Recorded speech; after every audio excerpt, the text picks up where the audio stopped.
You're listening to BQN. Assimilate the audio. Infinite diversity.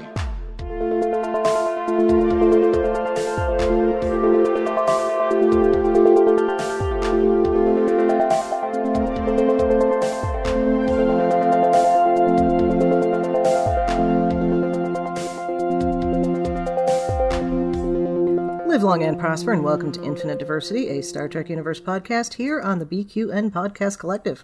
I'm your host for today, Chrissie, and joining me is my co-host, Thad. Thad, how are you doing today?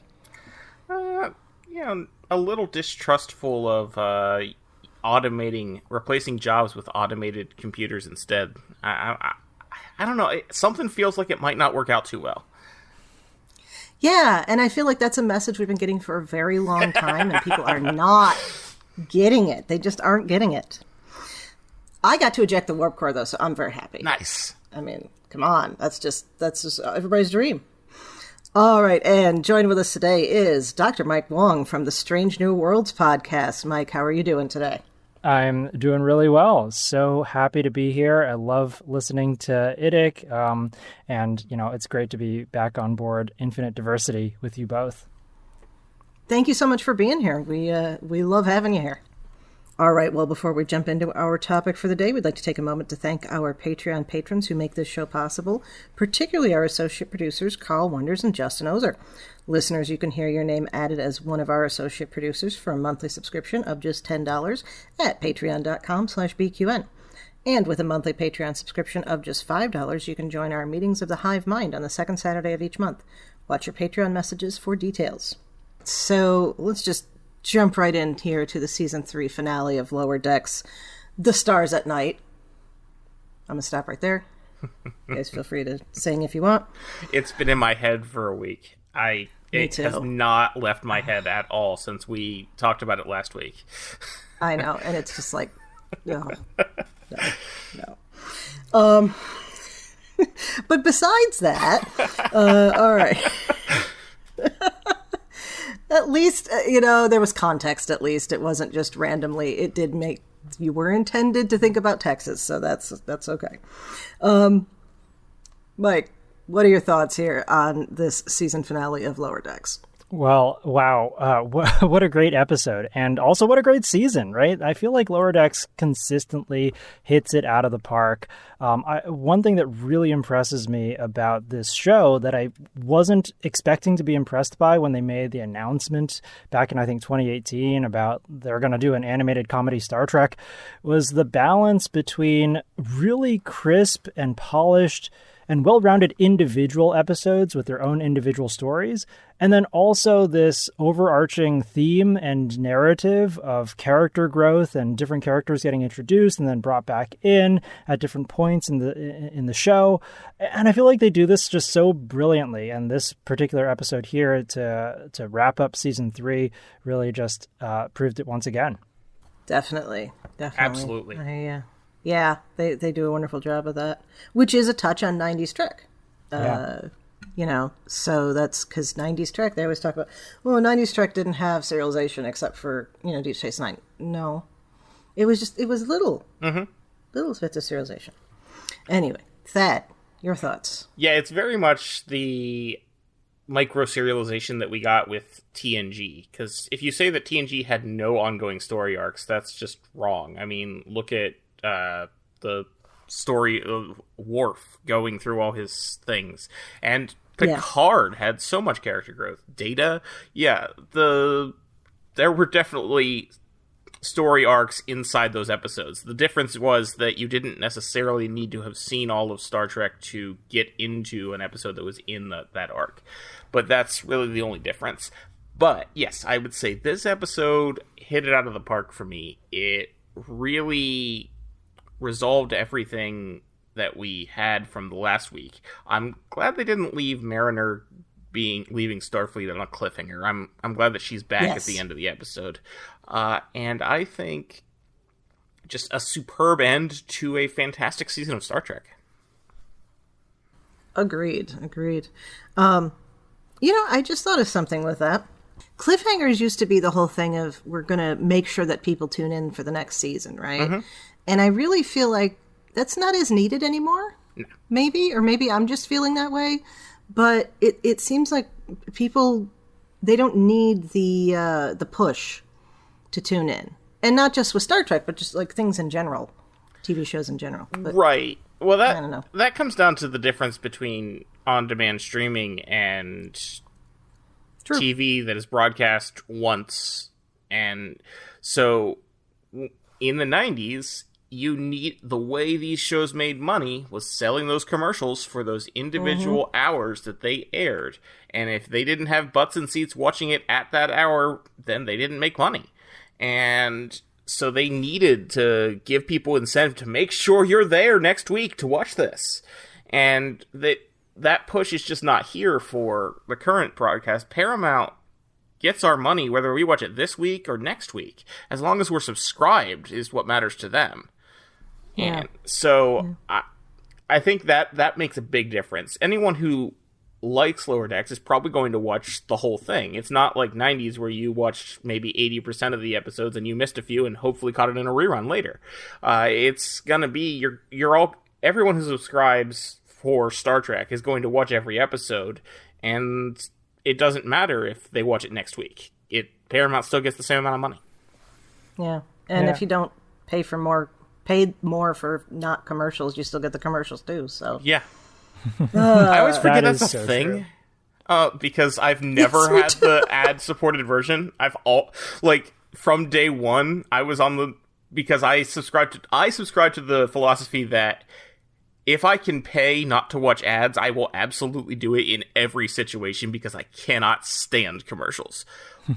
Beyond, it's actually a toss-up for me whether the full catalog available at all times or the lack of commercials is my favorite part of the streaming world.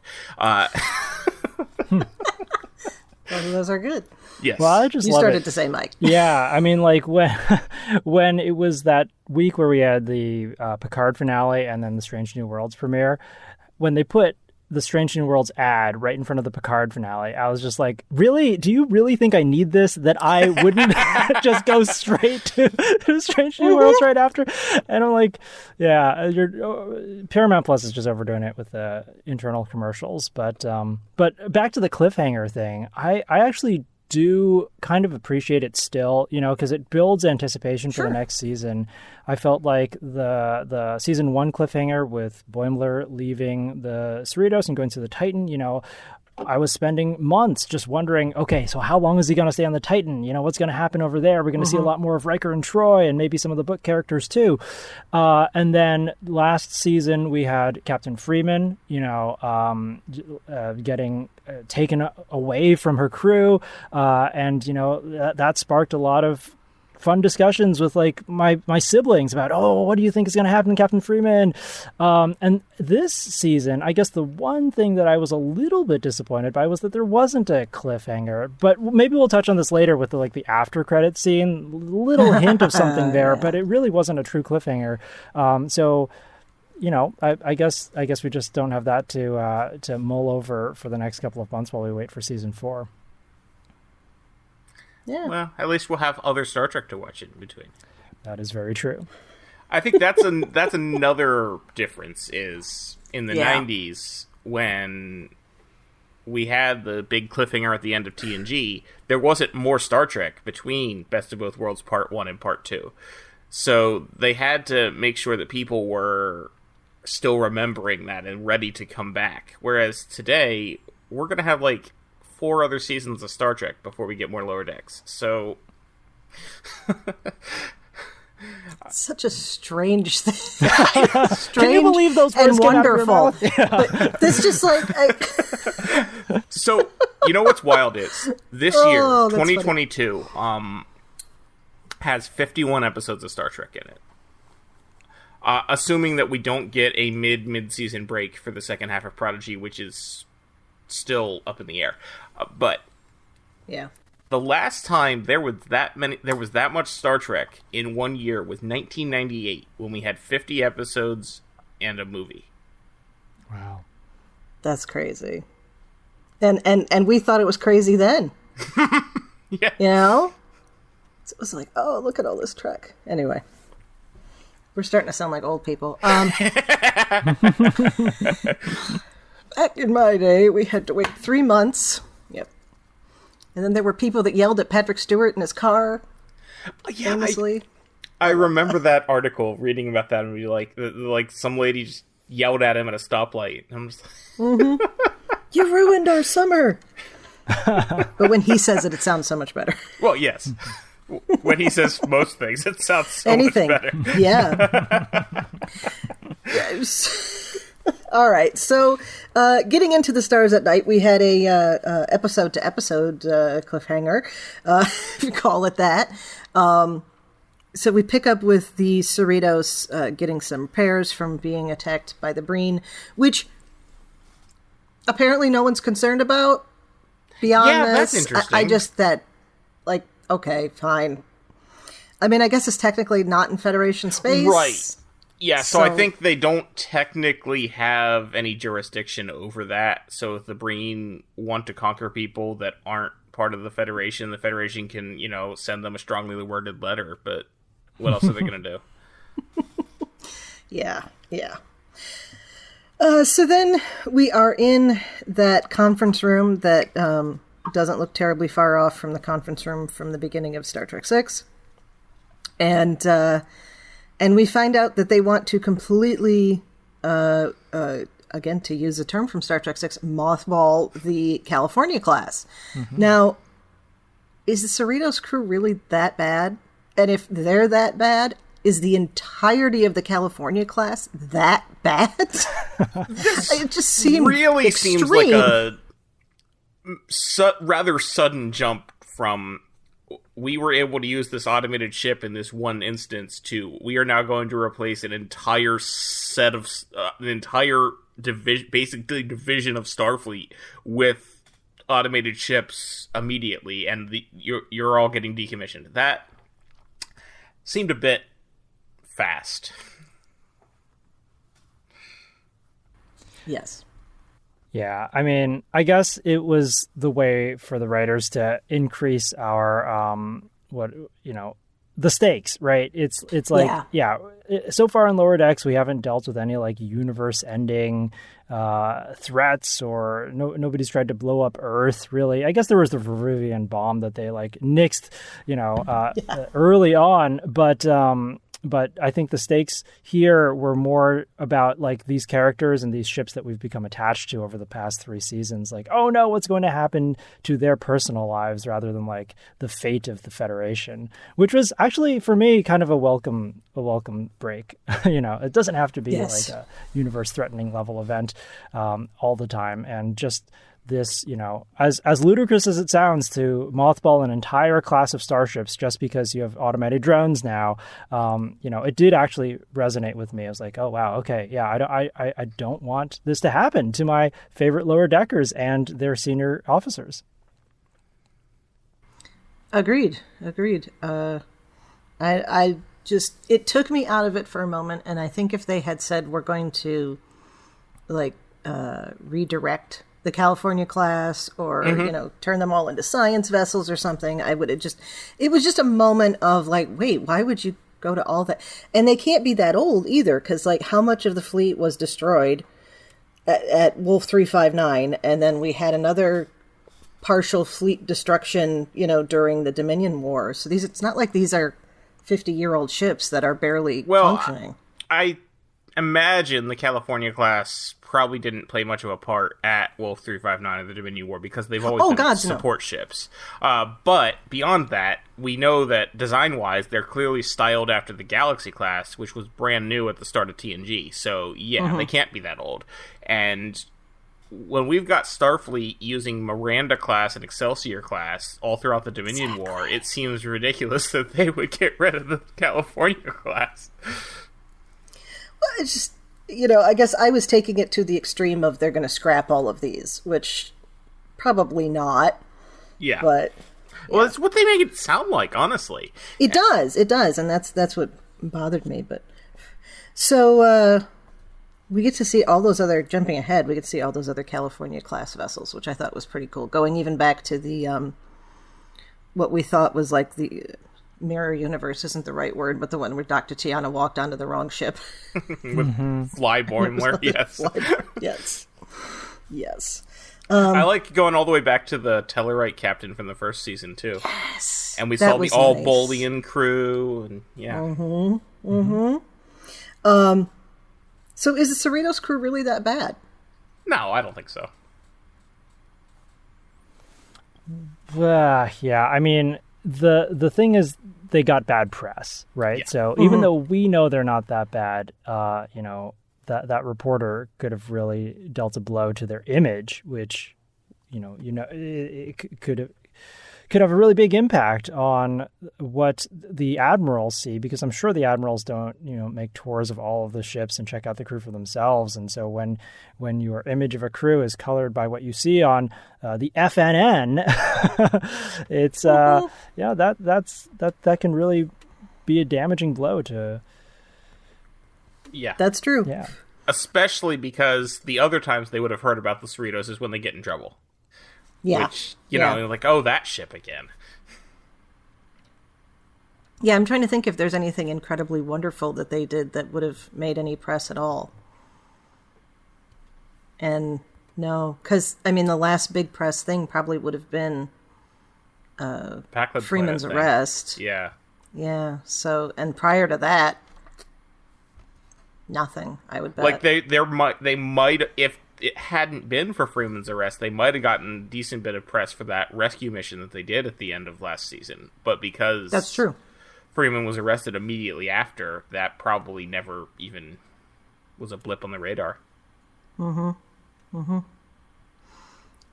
It's strange to think about press coverage in Trek. That's a whole other level of, yeah. All right, well, so let's talk about this this batch of ships that's going to completely replace the California class, and this being the Texas class. I feel like I'm missing something about, like, Texas taking over California, and, I'm not really sure. I think I'm sure there's some kind of undertone there, but I'm not sure what. I think there's definitely some sort of social commentary involved in this. Oh, I didn't even go there with the politics, Texas versus California. Yeah, that was where I went. Oh. Okay, so here, historian brain, I'm like, what about the Mexican-American War has to do with this? That's where I went with it. Because, Mike McMahon sitting there going, I need to make commentary on the Mexican-American War. This is my first cup of coffee today, so that might be part of this. Like, Texas and California were both at one time part of Mexico, but... Yeah, that I think that's probably a stretch. Yeah, definitely. I went to all the tech companies that seem to be leaving California and going to Texas. That's kind of been in the news That's a recently, good one, too. So, I didn't even go there. Yeah, I think probably because when I hear about Texas, it's the political element or it's like things that are happening in Austin, and Austin's like the Berkeley of Texas, so it doesn't necessarily Blue dot in click the Red Sea in my head. Anyway, all right. So this is very much the story of why it's bad to not have a human element. And just off the top of my head, all I could think of was TOS's Ultimate Computer, and the implications of Measure of a Man were it's not quite the same thing. But I was having a real, I know there's other episodes that handle this, and it was not coming to the front of my head.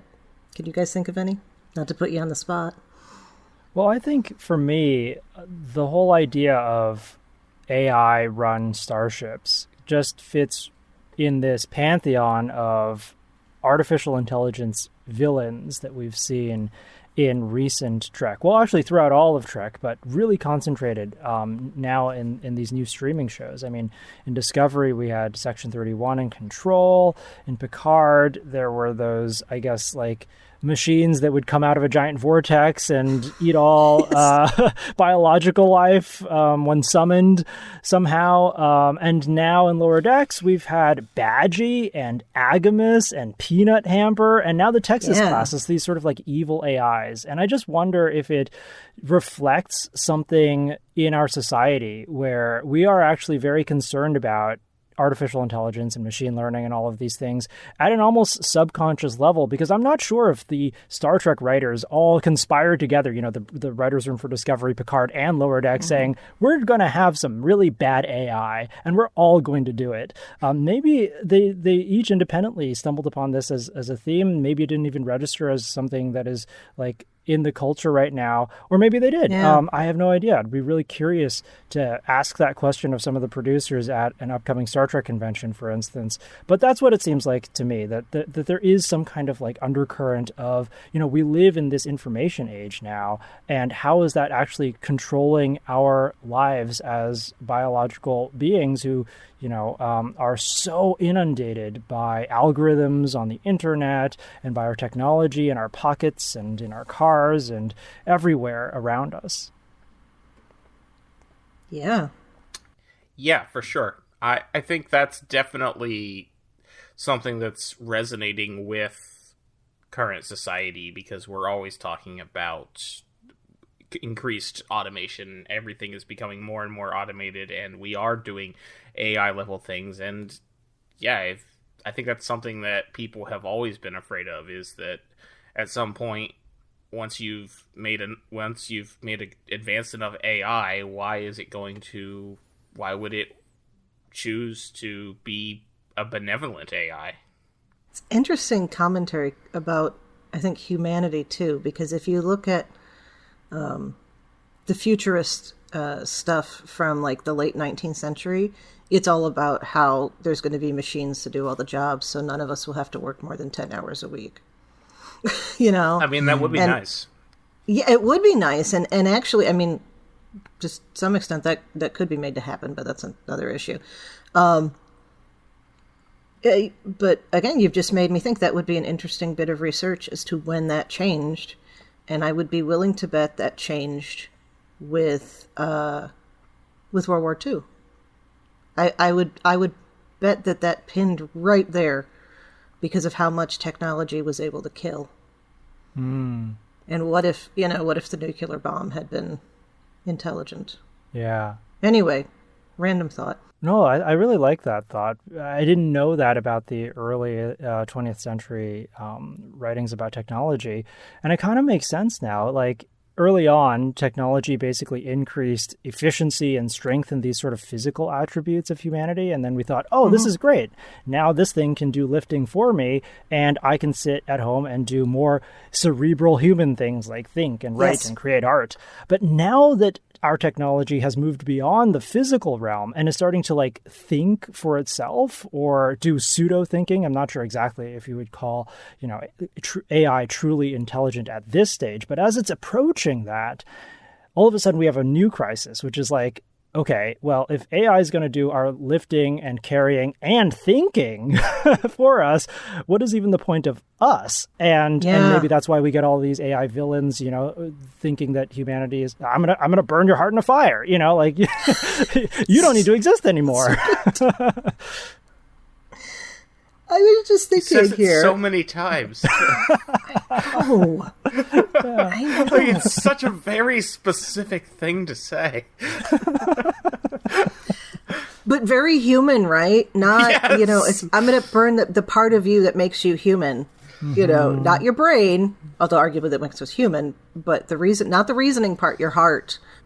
Okay, so while we were talking here, I was just trying to think of all of the good AI that we see in Trek. And, Data is obviously the first one on the list. The Doctor, Zora. Yeah. And off the top of my head, I can't think of any other ones. Right. Well, I mean, there's plenty of other androids throughout Star Trek. Well, good. Oh, like, we're talking genuinely good AI. Yeah.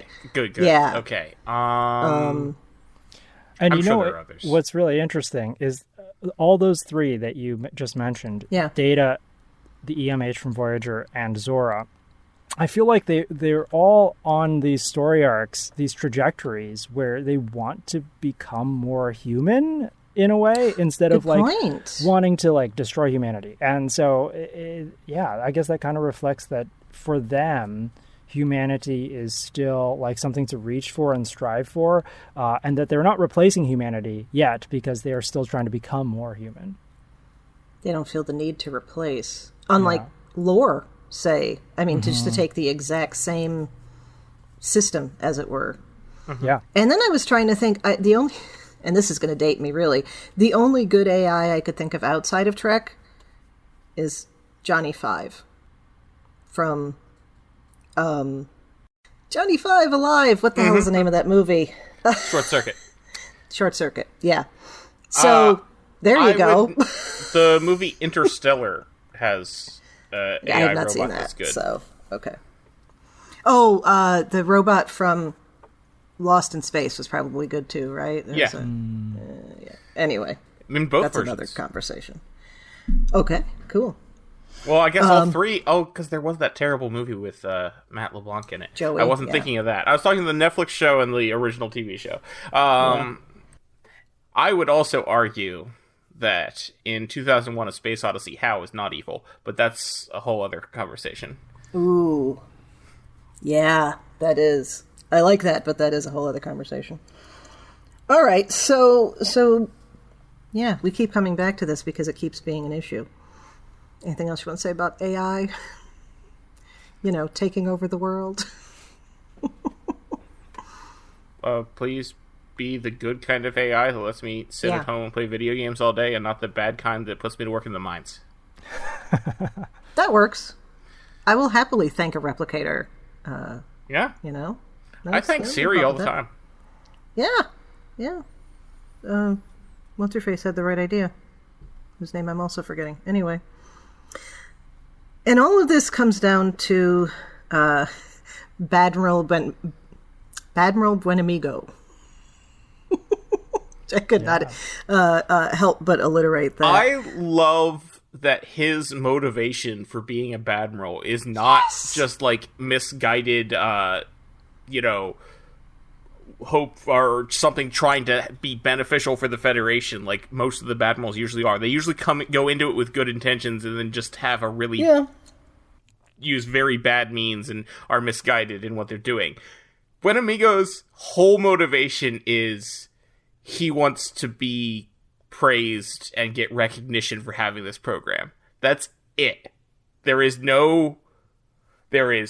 nothing about this that is doing it for the benefit of anyone. He just wants to get a pat on the back and be bumped up to a higher admiral. And I love that is what that is, because it's a perfect thing for Lower Decks to do.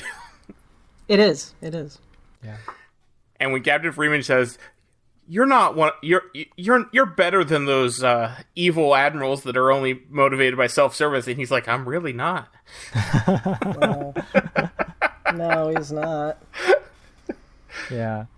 For me, this really brings up like conflicting priorities or incentives between a subordinate and their superior. So like in academia, we see this all the time where like the priority for a graduate student, and I honestly see Lower Decks as sort of like the grad students of of Star Trek, right? That's perfect. But even here, like Captain Freeman is sort of like Admiral Buenamigo's graduate student. So like the priority of a graduate student is to advance in their career, right? To learn the skills, the trade, and to graduate. But the priority of the professor or the principal investigator running the lab is to maximize the output of their research group to make their name better. So this is like Admiral Buenamigo. And that means that they're incentivized to sort of like to hang on to their graduate students for as long as possible. And, because you've poured a lot of effort into training these people. And by the time they're ready to graduate, they're your most productive members. And so your incentive is to stop them from graduating and to keep them working for you as long as possible. And so these two like conflicting priorities between the subordinate and the supervisor come into play. And that sort of resonated here with me, where you could see Buenamigo's priority was to make a name for himself. That means just jettisoning the entire California class and ruining the careers of Captain Freeman and her crew. Whereas, Captain Freeman obviously has other priorities: to explore space, to help, build the Federation, to make second contact and make sure all of these worlds are okay. And they just come into conflicts because, Buenamigo has other ambitions. I'm sure you have no experience with having been a grad student on the wrong end. Oh, my goodness. Yes, I was speaking from the heart. Just let me graduate. Yeah. That is true. That's a beautiful analogy. I have to wonder, too, if there's the political analogy as well of the, people that are getting into the upper echelons of politics for their own benefit, as opposed to taking care of society, which is what the political positions are supposed to be. Actually, I don't wonder that at all. It's pretty obvious that that's part of it. I say I wondered that, but yeah. Do you think he's dead? I think he's probably dead. Okay. Yeah, it actually didn't cross my mind to think that he wasn't dead, but it is Star Trek after all, so... I did like how very quickly he went, or I found it interesting anyway, how very quickly he escalated from being self-serving and pushing his own thing and doing everything he can to make sure it's a success to straight up ordering murder. Yeah. Fine line there, except not. Yeah. The cigar smoking, I think, was maybe a clue at first. Yeah. I don't know. But... Well, I got to give you two credit for calling this on the last episode of Infinite Diversity, because when I watched episode 9 of this season, I didn't really see the Badmiral in Buenamigo, but the writers, again, credit to them for laying the groundwork there so that when I watched the finale, I could see, oh yeah, this is where that came from. This person showed signs of it early on, but I didn't latch onto this. It was a surprise to me that he turned out to be as evil as he did, and the mastermind behind Rutherford's, erasure of memory. That was a really awesome plot twist for me. I didn't see it coming, but you two did, so that was amazing. I don't think we saw all of that coming. I think it was pretty clear that he had engineered the situation to build up his Texas class. I certainly don't think we saw him trying to kill them all coming. No. Sure. And him being behind Rutherford, that surprised me. Yeah. Behind Rutherford's that was completely surprising eyepiece. for me. That was cool. Yeah. So actually that brings us right to the next thing. Rutherford, his lost memories, how did he describe himself? His old angry shipbuilding self, which I loved. Yeah. There's at least, 3 other people standing around him on that table when we see the vague memory. Where are they? Who are they? What are they doing? Mm-hmm. All of that, which I hope we'll come back to at some point. But yeah. And Buenamigo's playing the long game there, isn't he? Yeah, for real. Yeah. Yeah, I think Rutherford's story was really, really cool. This, at the beginning of the season, actually before the season began, we got the key art, right, with Rutherford as the biggest face, sort of in the starry background, sort of like the Spock figure in The Search for Spock, right? It's after that episode's or that movie's main poster. But I was like, Rutherford as the key that holds everything together. Why is that? The search for Rutherford's true self. What is going on? Why is it Rutherford? And it was brilliantly laid out over the course of the season. And actually it began right at the end of season 2, where Rutherford begins to have glimpses of what his past self was like and what his injury was. And then it played out throughout the course of the season. There was that brilliant episode where he meets his angry shipbuilding self. That was one of my favorites from this entire season. Really touching episode, and really fleshed out some of his backstory. And then to have it all tied up in a nice little bow with Buenamigo and the Texas class story arc really just intersecting with Rutherford's personal story. Again, just such brilliant storytelling that I never expected to come out of a comedy series. It's just astonishing. I love it. Yeah. Yeah, for sure. I don't think any of us expected Lower Decks to be as deep as it ended up being. Yeah. No, not at all. And even the first couple episodes, you're like, okay, well, there's a bit of a message here. Don't assume that you know what's going on with people with, Mariner giving them farming equipment. But yeah, it is a lot deeper than I think anybody expected. Mm-hmm. But we should have known better because Mike McMahon's such a fan. How could he not? Right. Mm-hmm, mm-hmm. So I did appreciate how he was so obsessed with the coding that he just completely forgot everything around him, trying to figure out this little mystery. This code is so beautiful. What a nerd. It's so familiar. I don't know why. All right, and then... Can you stop praising the thing that's going to replace our jobs? Yeah. I mean, I feel like there might be a little bit of commentary on self-driving cars in there, too. Particularly in how, the Texas class just kind of takes over itself. Right, so we have this contest between the two of them. All right. So the Texas class are going to come in and they're going to do second contact, but they're not doing second contact. They're dropping off supplies.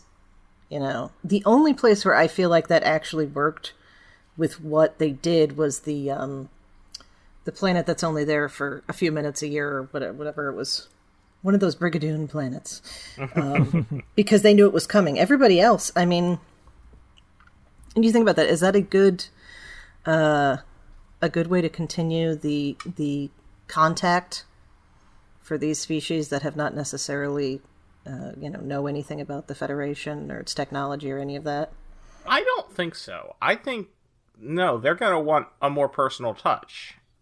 Even if the Texas class isn't evil, I don't know how well this plan works. I think there's definitely a place for the automated ships that could be used, specifically for dropping off supplies or dropping off the stuff for a temporary outpost, that sort of thing. But what we've seen in Lower Decks is a lot of these missions, they're doing a bunch of diplomatic stuff with these people on these second contacts, and the AI isn't going to be able to do that as well. Yeah, and it even failed on the lifeless worlds where they weren't checking up on anyone at all. They were just building, I guess, a colony or something like that, or just building structures on that world. Mm-hmm. And it completely skipped over the idea that first you need to scan for life to make sure that you are not invading somebody else's home. And so, props to Tendi for doing that. I think we've also seen a lot of great growth from Tendi over the course of the season. Moving into the sciences, taking on more leadership-y roles, and stating explicitly that she wants to be a captain one day.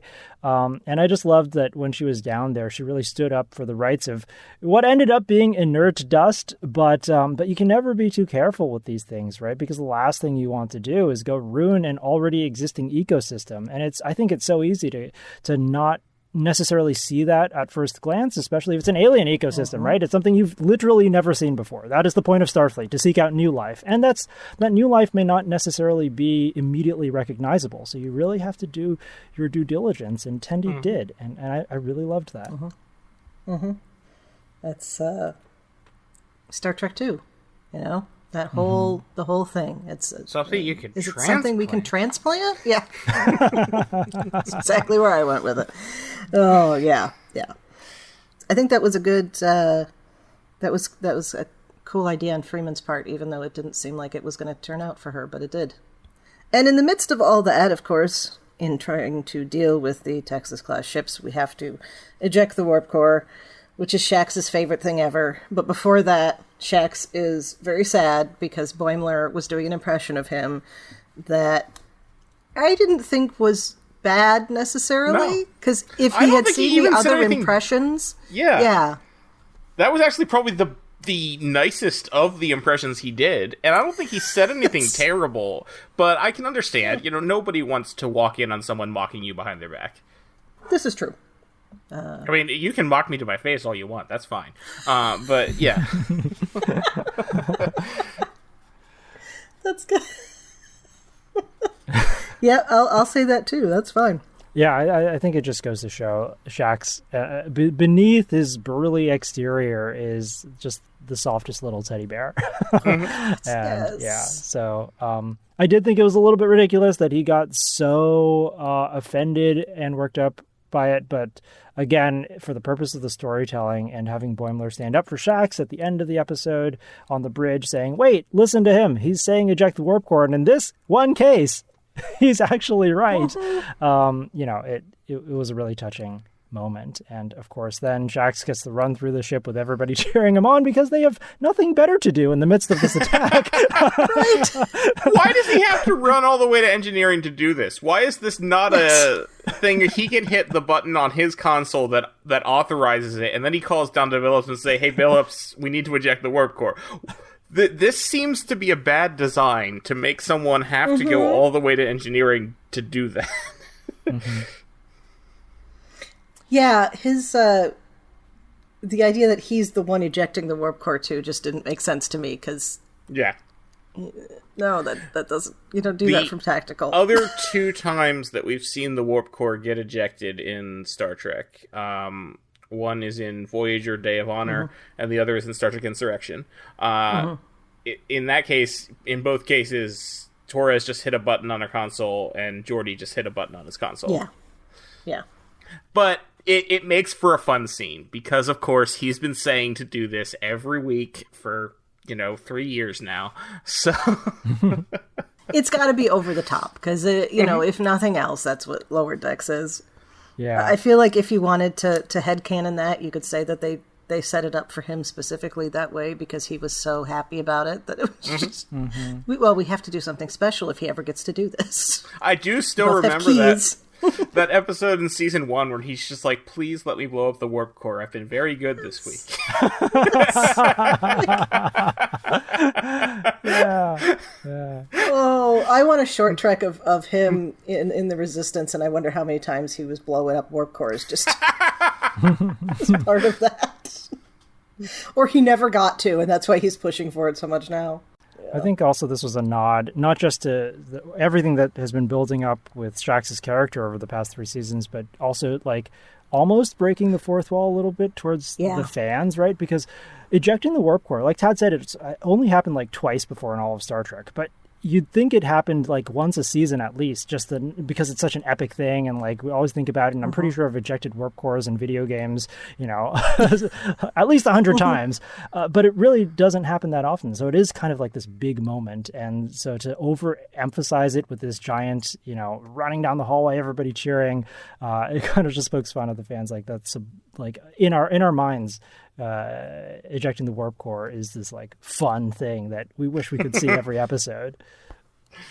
Yeah, like saucer separation. Exactly like saucer separation. We think it happens way more in Star Trek than it actually does because we probably play it in our minds so much.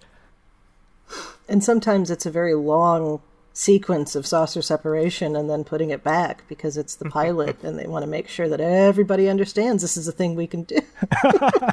And because they had turned a 1-hour episode into a 2-hour episode because the studio asked them to. And thank the gods they did, right? Because otherwise we would not have had it wouldn't have had Q, and that would have been Yeah. No Q, no Borg. Ooh. Wow, what a different Star Trek that would be.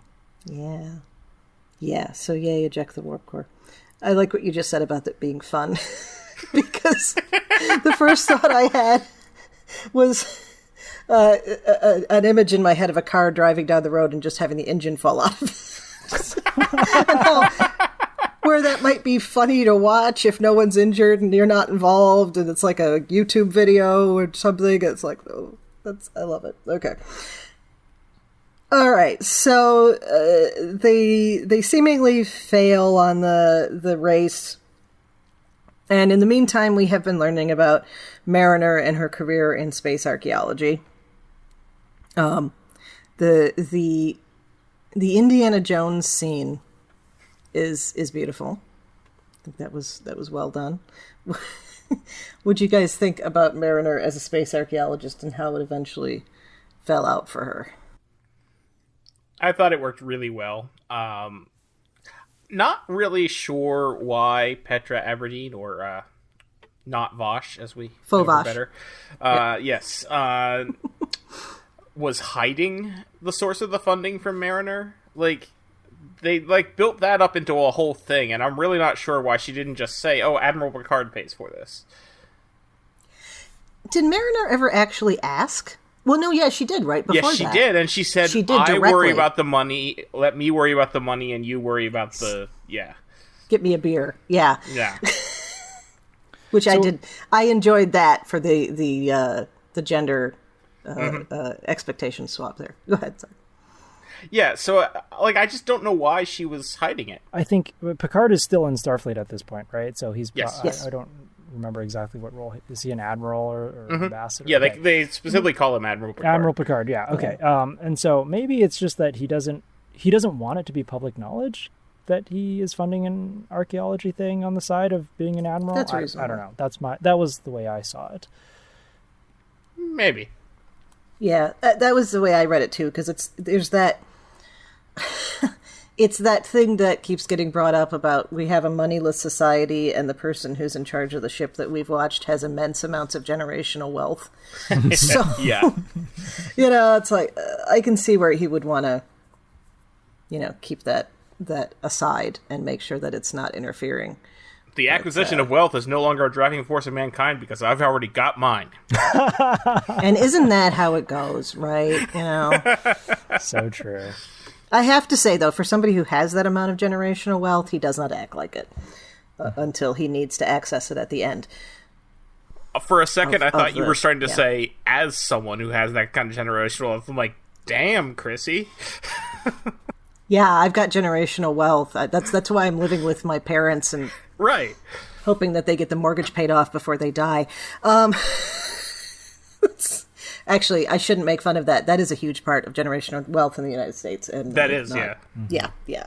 That is actual that's middle-class generational wealth. Yeah.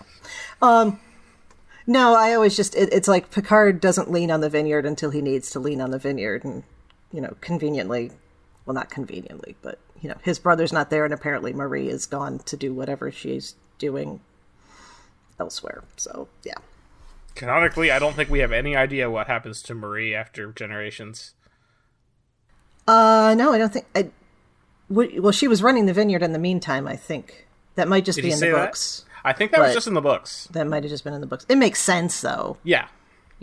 But, yeah, don't know what happened. Anyway. Yeah, but I love the idea that he's funding it under the table, because that's just... It's a way for him to live out the other dream. Mm-hmm. So. Right, and then everything goes to hell, and Mariner realizes that Starfleet isn't that bad after all, and she comes back with the entirety of the California-class fleet, and saves them from the Texas-class, and insert political commentary here if you like. Everyone listening knows what I would say about that. So one of the ships that the Texas ships really did a number on when they first attacked was the USS Van Sitters. I did notice that. I forgot to put that in the outline, but I did notice that. That is the only one that's not named after a city, right? Well, it wasn't a Texas-class ship. That was a Sovereign-class ship. That's why. Oh, you're right. Yes, that wasn't California or Texas. Yep. Okay. Well, good for him. He deserves a ship. I saw that John Van Sitters tweeted out saying that he's known about that for like a year, and he'd like everyone to know how good he is at keeping a secret that he didn't tell anyone. Yeah. If you had a ship named after you in Star Trek, what class would you want it to be? Ooh. I have no idea. Something research-based, because, Sure. Goddamn Oberth. There you go. That works. The USS De Clerck-Szilagyi. Yeah, there we go. Oh, yeah. That's a mouthful. That's always a mouthful. Anyway. I was going to say, it's no less a mouthful when you say it. There's a reason that I didn't legally make it to Clerck-Szilagyi because it literally did not fit in the boxes when I was filling out the paper. So I legally didn't hyphenate because it didn't fit. I would probably... Well, my favorite classic ship of all time is the refit Constitution. But I think I would probably, if we're talking 24th century ships, I'd probably go with the Defiant class. Mm-hmm. That's a good one. USS Hait, the Defiant class ship. Yeah, I think that would work. Nice. I like that. What about you, Mike? Since you asked, I will turn your what's the question Wong on you. doing? I would love to see a Vesta class ship in Lower Decks. Bringing something in from the novels. Definitely. Yeah, I'd go with that one. I have the Eagle Moss of the. Now I am blanking on the name of the ship. What is Aventine? The Aventine? Yes, I have the Eagle Moss model of the Aventine, and it is really cool. Yeah, I forgot Sonia Gomez earlier, but that I remember Aventine. Yeah. And you're thinking of replicators. That is cool. I feel like there's like a little part of me that when you said I have the Eagle Moss of something, I was going to be like, no, don't tell people that, because then people are going to like come looking for your place so they can steal them, because those are incredibly valuable now. People know that I have. I have thousands of dollars in Eagle Moss ships. Everyone knows this. This is nothing new. This is true. And it was only hundreds of dollars of Eagle Moss ships 6 months ago, but now. Yes. This is what I'm saying, right? Speaking of which, we don't really have a lot of news, but there was Ben Robinson, the designer of the ships for Eagle Moss, did tweet out that he can't say anything official or give any details yet, but there is another company that is looking to take over the models. That's good to hear. I didn't know about that. I'm glad you brought it up. So if you have a bunch of Eagle Moss ships and you want to turn a profit, sell them now. Be a good Ferengi.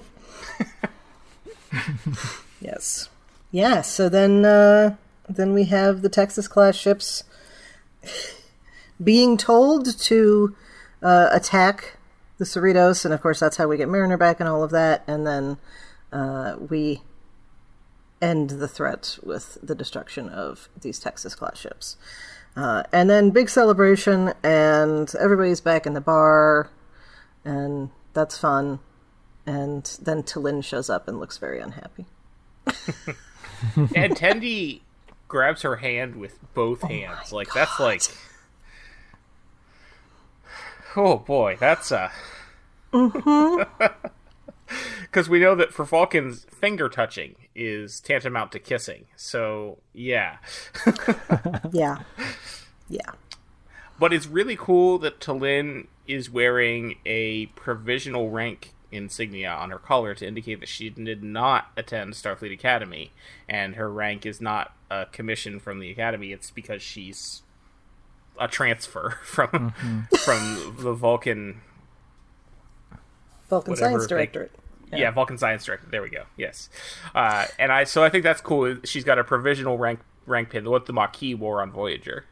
Yeah, I did not notice that at all. But then again, I wouldn't, and you would, which is fun. You know, you have that eye. This is not the only time I will be talking about provisional rank insignia today. That's true. Now that one I did catch, but we'll save that for later. They didn't have one. They didn't have one of those for Michael Burnham, did they? They didn't add that. No, she just didn't have any rank. No, before when she came over from the. Oh, when she came over, she just had normal rank and rank pips. Sorry, I was thinking in season 1 when she was the mutineer. No, not after she had was no the rank mutineer. at all. Yeah. But before that, she just had normal rank. Yeah. Okay, well we can headcanon that into maybe the Maquis forced that idea. No, I think it must have existed before that. Janeway didn't just invent it. I don't know. Okay. I assume. Anyway. Mike, what do you think about T'Lyn? Yeah. Oh, I was thinking that T'Lyn would join us at the beginning of season 3, actually, because I love Wage Douche, right? That episode from season 2 where we get introduced to her. And then, of course, she gets transferred for all of her outbursts on the Vulcan ship. She has lost all control. Just, oh my God, yeah. Like that Vulcan. Can't have her on a Vulcan ship. So she gets transferred to a Starfleet vessel, and I thought, okay, obviously she's coming to the Cerritos, and I was just waiting all season, and episode going by, no T'Lyn, and I had forgotten about her by the time we got to that last scene of the last episode of season 3, and there she is, and I'm like, oh my God, it's T'Lyn! This is awesome.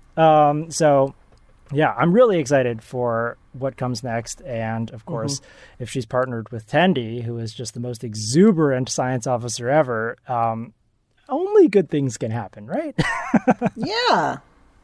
That can go both ways. That can lend Tendi a little bit of, I don't want to say self-control because she's not out of control, but like maybe gravitas? I don't know. I think they're going to be learning a lot from each other. Yeah. And it can loosen T'Lyn up. But I'm always wary of saying that Vulcans need to loosen up because it's like, no, this is who they are. And when they were loosened up, they all tried to kill each other. So let's remember why it is they do what they do with their emotional state. That is true.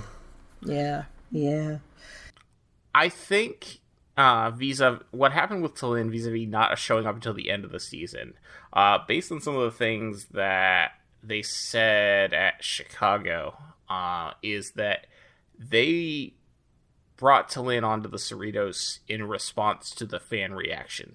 They did not expect that character to be as popular as she was. Wow. And by the time they had that, they had already planned out and produced parts of season 3. Yeah. So that's why she shows up at the end.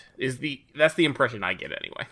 Amazing. I did not know that. I thought it was the plan since the beginning, just because this whole series seems so well planned out, and just the way that she was transferred off to an unnamed Starfleet vessel. I'm like, okay, well, this is a show about the Cerritos after all. I'd love to see T'Lyn. I guess I was part of that fan base. It was just like, yeah, T'Lyn. I was too. Yeah. Oh yeah, for sure. Right. So then, post-credit, which I had to go back in to watch because, Paramount automatically kicks you over to the next thing. And I wasn't quick enough with the remote to tell it I didn't want to go on to the next. It started showing me the first episode of Strange New Worlds.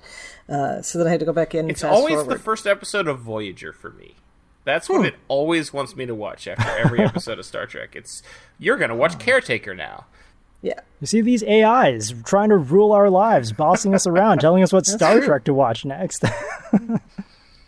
How dare they? Yes. At least it is Star Trek, and it's not like, NCIS Evansville or whatever.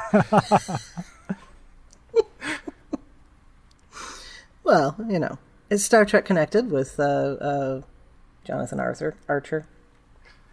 I think NCIS New Orleans is actually off the air now, but yes. Yeah, Scott Bakula. That's his name. Yes. Okay. Star Trek Connected with Scott Bakula.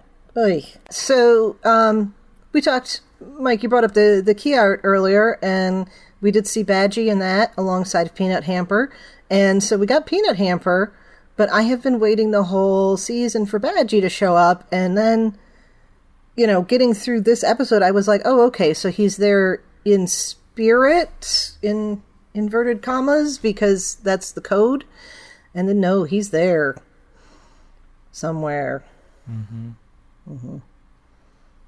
Oh, Badgie will be back. Yeah. Badgie and Peanut Hammer are going to team up, I think. Ooh, with Agamus. Mm-hmm. And the CBSI. So do you have any speculations on who was behind that greenish tractor beam that was grabbing Rutherford's old implant with Badgie in it? What color were the tractor beams of the Drukmani scavengers that we saw before? Were they that was my thought too. I honestly don't know. Green tractor beam I associate with Romulans and Klingons. So, Yes. yeah, that's and Yeah. or Borg. So Oh, Or the- gods, yes. Or the Breen. Okay. Well, I don't think we've seen a Breen tractor beam, so I hadn't thought No. of that. But, No, we haven't. but yeah, green definitely is the Borg. But the Green Breen, it rhymes. I like that. There we go. It must be true because it rhymes, right? Yeah, exactly. The Borg with Badgie is a very, very, very scary concept that had not occurred to me until just now, and I don't like it. seriously. Although, I have to say, we have not actually gotten the full explanation of how we get from, the last episode of Voyager to Borg cube that's being, taken apart and ex-Borgs and everything in Picard. So maybe we'll get that on Lower Decks. That would be I an thought the interesting... explanation on Picard was that was only that specific Borg cube because they had assimilated the Romulans with the knowledge of the things that kill Yes. AI. You're right. I need to rewatch season 1 of Picard, I guess. Okay, but we still don't know about the rest of the Borg. True. There could be other rest of Borg things going on. We might learn that next week because Prodigy's next week episode is a Borg episode. Let Sleeping Borgs Lie. An interesting choice for a children's show, by the way, Yes. but we'll come back to that when we get to it, because I assume that the title means we're actually going to see Borg, and it's not just a,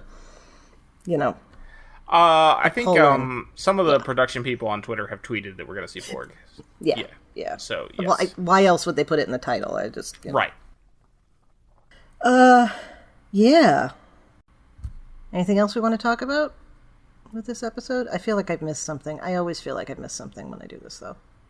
I, for whatever reason, just because of the inflection, I laughed when the Alito was activating the other Texas ships. Just the way it said it, sort of like with the Texas accent and the evilness, it's just like activating Dallas and Corpus Christi. Just the way he said it, I laughed hysterically. I like that. I like Yeah. that. It wasn't until I saw it on screen that I realized it was the Alito, because all this time I thought it was the Alito, and I'm thinking of, Sam Alito, and I'm like, angry noises. And then I'm like, well, wait, no, they're all named after places in Texas. And I was like, oh, maybe there's an Alito, Texas, and I didn't look it up, but... So I was glad it wasn't a reference to the Supreme Court Justice. Anyway, I really laughed at the scene where they were preparing for the race. And Chief Billups says, "We're doing galaxy-class engineering today. I want to see commander data level work. Those isolinear ships better be a blur." And, Dr. Ta'ana's going in off in sick bay. "I didn't spend 7 bleeping years on a goddamn Oberth to be knocked down to station physician." And meanwhile, Ransom is just teaching all the red shirts how to sit in a chair properly. Yes. You gotta, lift your leg all the way over the back and Yes, then command that was chair. amazing. command the chair, yes. Oh, God. There's also, That was when they're beautiful. building the outpost on the planet, Billups yells to Rutherford to toss him the scanner that looks like a phase discriminator, and it does, in fact, look exactly like a phase discriminator that we saw in Voyager. Nice. Couldn't just... It's not a phase discriminator, obviously. Also, we should mention the connection between Lower Decks and Prodigy. The voice actor for Admiral Buenamigo is Oh, yeah. Carlos Alazraqui. I'm very sorry if I pronounced that last name wrong.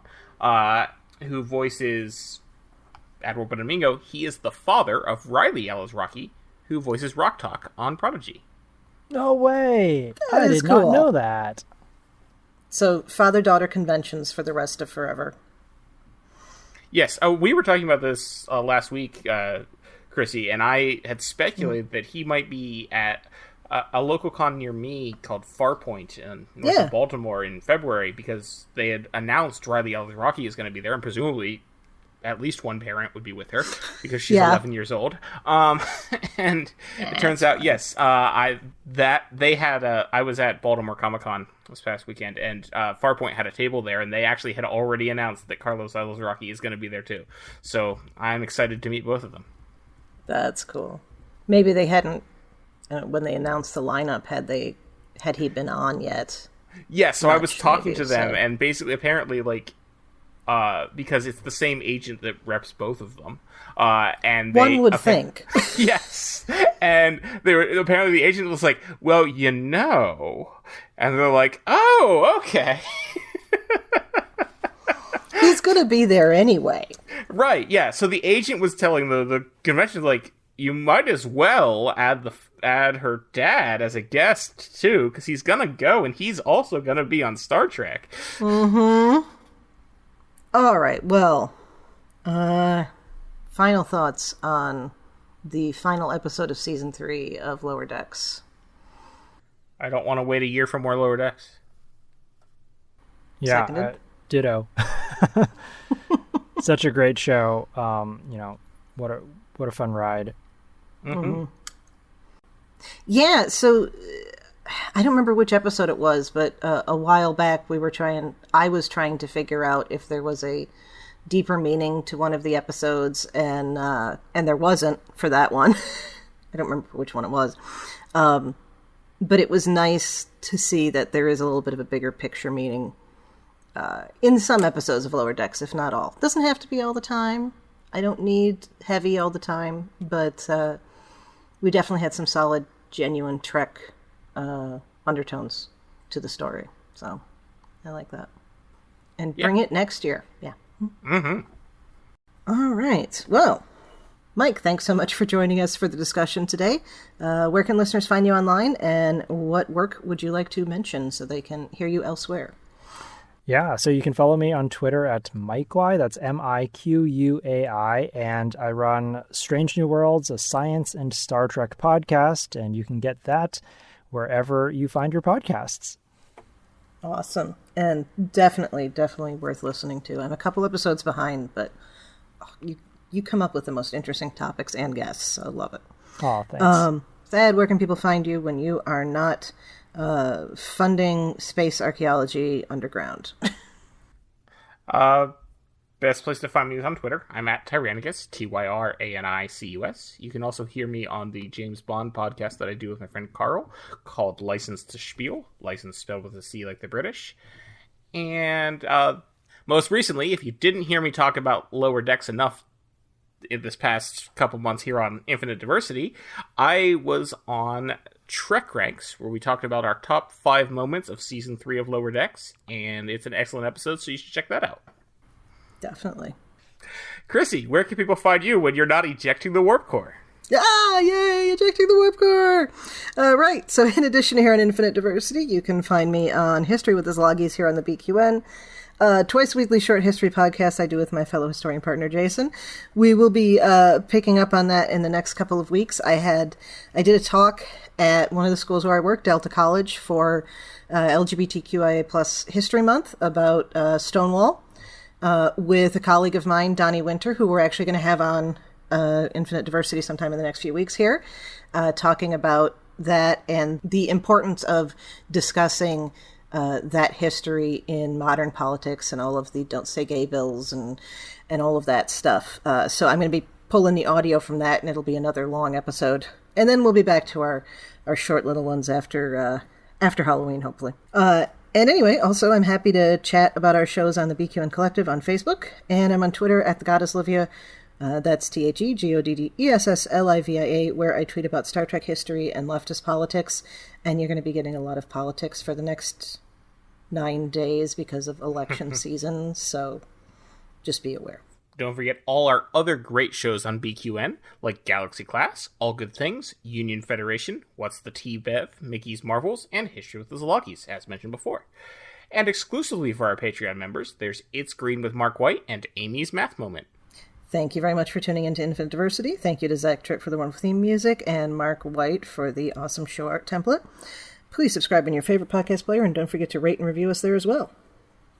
If you want to reach out, you can find the network on Twitter at BQN Podcasts, or our show specifically at Edic Podcast. You can also talk about any and all of the BQN podcasts in our Facebook group, the BQN Collective.